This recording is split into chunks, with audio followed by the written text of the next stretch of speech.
Well, hello friends. It is so good to see you. Welcome back to the Tiny Kitchen. It has been a minute since we have convened this way. Perhaps we can blame the pandemic for that. Can we not? Social distancing and whatnot, you know? But I'm really, really glad that you're here. I'm glad that I'm here with you. And I'm just so excited about the upcoming holiday season. By the time this comes out, Thanksgiving will have come and gone, which is bizarre because I feel like we just started this year. But here we are. So what I am making today is something that is a multi-use food. And in fact, it's a multi-delicious food, to be perfectly honest with you as well. Friends, I'd like to introduce you today to my Aunt Hazel's cornbread. Now, a few things about my beloved Aunt Hazel. She was actually my great aunt, wonderful woman, just salt of the earth, just a great, great person, kind, loving, tough as nails, not going to put up with any nonsense from anybody. I like to think I took some of these traits from her in the genetic pool. And a killer Southern cook. Oh my gosh. Pound cakes and pies and breads and savory side dishes, and oh my gosh, the list goes on and on. But the thing that I will always remember most about Aunt Hazel was her cornbread. She would make it for me every time she knew that I was going to be at a family event. And it was a delicacy, and she would always save me a little extra for the car ride home afterwards, which I truly appreciated. After we kind of quit, hanging out as a family as much, as I grew older, and unfortunately she grew a bit older as well, we were not in as much touch. And I was lost without her cornbread recipe. And I tried this kind and I tried that kind, and it was always too grainy or too coarse. It just was never the moist, almost cakey consistency that Aunt Hazel's cornbread was. Until one day, I found myself at a dinner party, and we were kind of doing a chili cook-off of sorts. I brought a chili, several other guests brought a chili, and the hostess made her cornbread. She called it her Mama's cornbread. And Karen, that's her name, when she put it on the table and I took a bite, I literally almost cried. It was Aunt Hazel's. It was that kind of moist, and I dare say corny, quite corny, in fact, succulent, savory cornbread. Oh my gosh, it just took me back to Aunt Hazel. And so all of that preamble, I hope you're still with me, is the reason that I'm making this today. Now, I'm making this today, we're coming up on Thanksgiving, and I'll tell you why I'm making this today of all days in a minute. But in the meantime, let's finally get started on this, shall we? So before you came today, this is, as you'll recall, my convection oven. You see the preheat offset is on. Now, I don't know what the offset is, but it is on. And you see it is cooking, it is heating there. I have gone ahead and buttered a cast iron skillet and have heated my oven, or begun to heat my oven, to 400 degrees. It will probably beep at some stage as we're talking. That means that it is ready. So butter a skillet, butter it really well, stick it in the oven, turn it to 400, and off you go. So while that preheats, we'll get sorted out on the cornbread itself. Now, I'll include all of these proportions in the show notes. You do not need to worry about taking notes. I'm just going to add them in as we go. Everything goes into one. Now, I want to point out our lovely mixing bowl here. Normally, I would mix this in a bright red bowl that is so cute and so festive. But that bowl, because we're coming up on Thanksgiving, is currently holding potatoes in the refrigerator. So with all of my real mixing bowls being used for other things, it is the little plastic bowl doing the duty. So first, I'm going to put in 2 cups of self-rising cornmeal. Now, you don't have to have actual self-rising cornmeal in order to start this. You can do what I did today, which is I had plain white cornmeal. I added 2 tablespoons of baking powder and about a teaspoon of salt. So you'll put that into your mixing vessel, classy though it may be. Just get out the dregs like so. Okay. Then you will want to add in the corn. Now you can do this one of 2 ways, and I'll tell you the way I like to do it. you can either do 2 cans of just your regular golden corn, you know, kernels, or you can do what I do. Put in the first can of that. You can then use creamed corn for the second, and this just makes it so succulent and so wonderful. And it looks like we're going to go over here on our container, but I've done this before, folks. We'll be fine. Nothing like waiting to the last minute here. Now, this is going to be, now Aunt Hazel would give me some serious side eye about this next part. This is going to be a vegan and or plant-based cornbread. Don't fret, it tastes exactly the same as hers. So to do that, we're going to add in about 3 eggs worth. Now I'm using just egg here today, not sponsored, not an ad. I just shook this up before you got here, but I'm going to give it another shake kind of carefully here. There we go. I did that the other day and the cat flew off and, and I got just egg all over the kitchen, and that was a hoot. So you're going to put in about 3 eggs. I put in about 2 tablespoons per egg, which is probably more than you should, but that's okay. Use your best judgment, okay? And we'll put the cat back on securely, I might add. Then we're going to put in a cup of vegetable oil. So brace yourselves.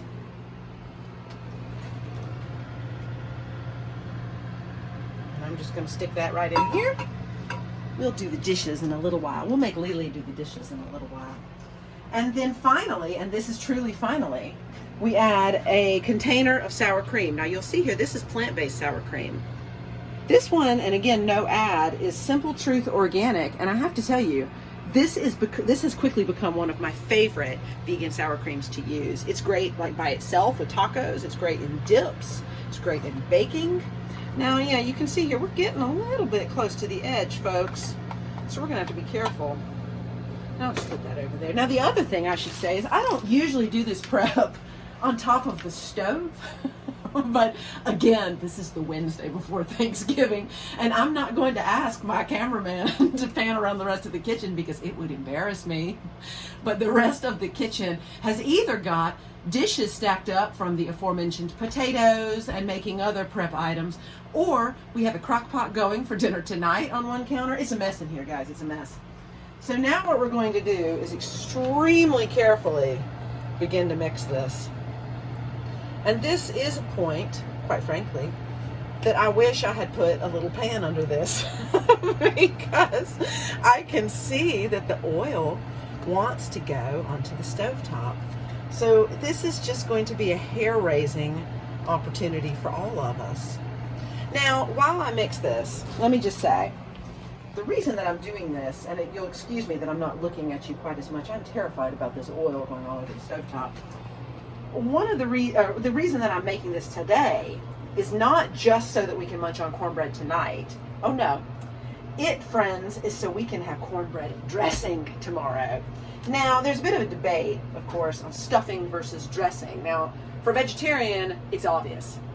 There's no stuffing to be found because we're not stuffing anything. I suppose we could stuff, I guess there is stuffing in a tofurkey already, but I'm not doing that. That comes that way. This is dressing, and also, frankly, as a Southerner, you always call it dressing. And you may stuff some before we went vegetarian on a bird or something like that, but you know something?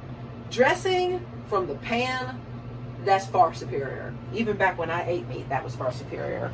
So this is going to serve as the base for tomorrow's cornbread dressing. This is indeed the star. Now, I must tell you, this is going to make a round of cornbread. Not all that cornbread is going to make it into that dressing because Lily and I are going to taste test some of that tonight. Now, you see, there goes that. So as soon as I'm done mixing, which is taking an age because I'm driving like Mr. Magoo here, once it's ready, I'll show you what it looks like to pour it in. Now, also something else I should add. I feel like this is a video with a lot of caveats today, but we're all friends here, are we not? This is probably going to make too much mix for that pan. I believe it's a 9-inch cast iron skillet. It might be an 8-inch, and that 8-inch might be the problem. It might need to be a 9-inch, but you know what? It has performed well every time, so I'm just really not all that worried about it. If I have a little extra at the end, that's okay, no biggie. So And one thing you want to watch when you're stirring is the cornmeal is going to not want to mix in. It's going to, in fact, this might be a nice illustration. Let's take a look and see. See, I can't flip it over. We're going to try this. Here's a good view. There's still cornmeal here that has not been mixed in, you see, so I'm going to work on that now. This is a total occupational hazard of this dish. There's always cornmeal, no matter how hard you store it. Go on at the end.